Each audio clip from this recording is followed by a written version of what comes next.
At the quiet bend of the Ogun River, early morning before the markets open, and before the fishermen push their boats into the water, there is a moment where the river seems unusually aware of its surroundings. One morning, a small group of locals noticed the water shimmering with almost metallic sheen. There had been no rainfall, no wind, and no passing boats to disturb the surface.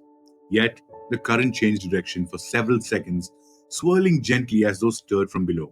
A young man filling containers for his family paused, confused by the sudden warmth radiating through the water. An elder nearby watched without alarm, only nodding slowly as if the river were delivering a message meant for those who knew how to read it.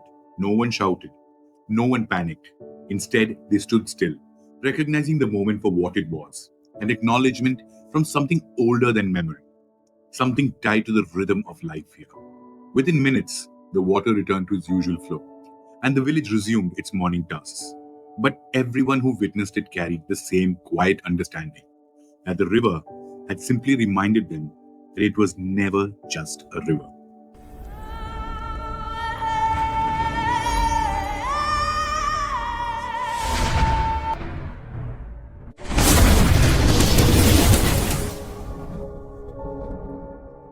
Welcome to Mythlok, where legends breathe, gods awaken, and the echoes of forgotten worlds return to life. I'm Nitin Nair, and each week we journey across cultures and centuries, exploring the myths that shaped our world. And don't forget the truths, they still whisper today. Because here at Mythlok, every story connects us, one legend at a time. Across southwestern Nigeria, rivers are more than bodies of water. They are living presences woven tightly to the culture and identity and spiritual consciousness of the Yoruba people. Generations have grown up believing that the river listens, observes, and responds.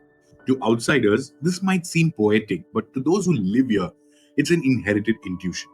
This deep relationship with the natural world forms the foundation of the Yoruba cosmology, where forces of nature are embodied by powerful spiritual beings called Orishas. Among them, few hold as profound or enduring a place as Yemoja, the mother of waters.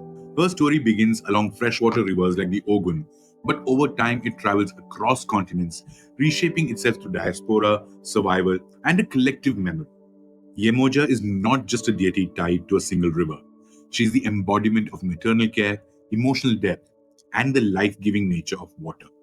Her influence stretches from traditional Yoruba villages to the bustling beaches of Brazil, from quiet family rituals to massive oceanfront festivals that draw hundreds of thousands. To understand her fully, we must explore the world that shaped her, the myths that define her, and the transformations that carried her across oceans and centuries. In Yoruba belief, the universe is infused with Ase, a vital spiritual force that animates all of existence. Orishas act as custodians of this force, guiding natural processes and human lives. Yemoja's place in the spiritual hierarchy is foundational. Her name is commonly interpreted as Mother of Fish, a metaphor representing fertility, abundance, and the generative nature of water. For a community reliant on rivers for food, travel, and agriculture, water is nothing less than life itself. Yemoja originally presided over freshwater systems. Unlike the oceanic image often associated with her today, the earliest stories describe her as the spirit of large rivers nurturing the people who lived along their banks. These waters were essential for farming, cooking, rituals, and birth, and it's no coincidence that Yemoja became deeply associated with motherhood and family. She is frequently regarded as a mother of many Orishas. While details differ across regions, she is often connected to deities like Ogun, Sango, Oshun, Oya, and others who play central roles in Yoruba myth. Whether biological or symbolic, this maternal network highlights her importance as a source of spiritual lineage and cosmic order. In traditional storytelling, Yemoja is described with traits that reflect the qualities of water. She is patient, nurturing, gentle, yet capable of immense power when provoked. Her appearance varies by community, but she's often envisioned as a dignified woman whose garments ripple like flowing water, adorned with blue and white fabrics that mirror the colors of the river. Her presence is said to be calming yet commanding, like someone who has witnessed countless generations come and go. Yemoja's connection to childbirth is especially notable. Yoruba midwives historically called upon her during labor to provide protection and ensure safe delivery. She is believed to guide mothers through both physical and emotional challenges, offering balance, comfort, and clarity. Her waters symbolize both literal and symbolic birth, the beginning of life and the renewal of spirit. Ritual baths dedicated to Yemoja remain important in many communities. These ceremonies use water, herbs, and prayers to cleanse emotional heaviness, remove misfortune, and restore equilibrium. Water becomes a medium of healing, and Yemoja becomes its spiritual architect. But Yemoja's story does not end with the boundaries of Yoruba land. It expanded dramatically during the era of transatlantic slave trade when Yoruba people were forcibly taken to the Americas. This tragedy reshaped her mythology into ways that continue to resonate today. If you're enjoying this story, take a moment to like this video and subscribe to Mythlok.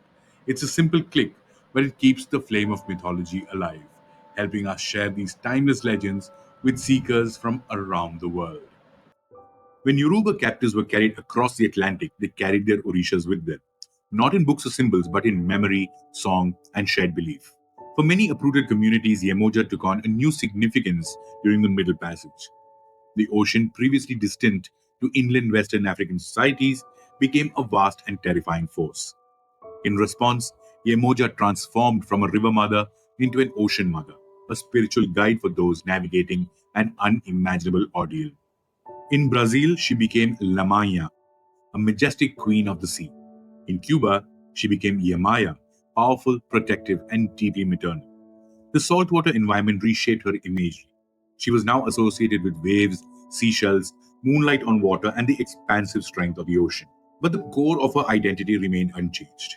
She was still the one who nurtured, safeguarded, and listened.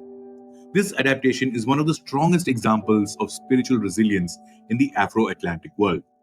Even under harsh oppression, African descendants continued honoring their deities, sometimes blending them with elements of Catholicism to conceal their worship. Yemaya became linked to figures like Our Lady of the Immaculate Conception, allowing devotees to continue rituals without punishment. Today, Yemoja's presence in the diaspora is immense. In Brazil, her annual festival attracts enormous crowds. On the second day of February, beaches fill with people dressed in white, carrying flowers, perfumes, letters, and offerings. Small wooden boats are pushed into the surf, and if the sea accepts the gifts by pulling them away from the shore, it is believed that Yemaya has blessed the prayer. In Cuba's Santería, Yemaya is known both as stern and loving. She teaches discipline, but also offers solace. Devotees describe her as a mother whose strength lies not in softness alone, but in determination, wisdom, and a profound sense of justice. She is often invoked for protection, emotional healing, and stability during times of turmoil. Her influence also extends into Haiti, where water spirits appear across Vodou traditions, blending seamlessly with African ancestral beliefs. Though names and attributes vary, the reverence for water as a spiritual force remains consistent. In contemporary society, Yemoja has become an emblem for several movements. Environmental initiatives focused on rivers, oceans, and water rights often draw on her symbolism. Her mythology emphasizes respect for water as a living, sacred entity, something modern ecological campaigns echo. Artists, writers, and performers incorporate her imagery into works exploring identity, motherhood, and ancestral memory. Many Afro diasporic communities use her story to bridge the gap between past and present, connecting younger generations to cultural roots. In academic and cultural circles, Yemoja is frequently cited as an example of how mythology evolves across geography and history. Her transformation from river to ocean reflects how human communities reinterpret spiritual figures when landscapes, circumstances, and collective experiences shift. Yet, despite her broad influence, the essence of Yemoja remains grounded in a simple truth: water sustains life. And in Yoruba thought, water has a spirit. Yemoja embodies that spirit, nurturing, guiding, and reminding her children of where they come from. I'll leave you with a few questions. What would change if more communities viewed the rivers the way the Yoruba view the Ogun River, as a living presence deserving respect than as resources to be used? How might this shift transform our global relationship with water conservation? If we understood water as something that carries memory, as Yemoja's mythology suggests, should we treat polluted rivers or damaged coastlines differently? Would restoration efforts feel more like healing than repair? What might people today learn from Yemoja's balance of firmness and compassion? In a world filled with emotional pressure, can her image inspire new ways of understanding strength, not as a force, but as a grounded maternal resilience? These questions invite us to reflect on how mythology shapes not just stories but perspectives, how it encourages us to look at the world through deeper, more connected lenses. These questions invite us to reflect on how mythology shapes not just stories but perspectives, how it encourages us to look at the world with deeper, more connected lenses. The myths we share are more than just stories.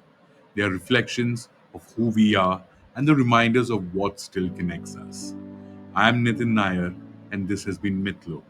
Until next time, stay curious, stay mythical. Once again, thanks for watching Mythlok. Choose your next video below and keep exploring the stories that shape the world. Remember, stay curious, stay mythical.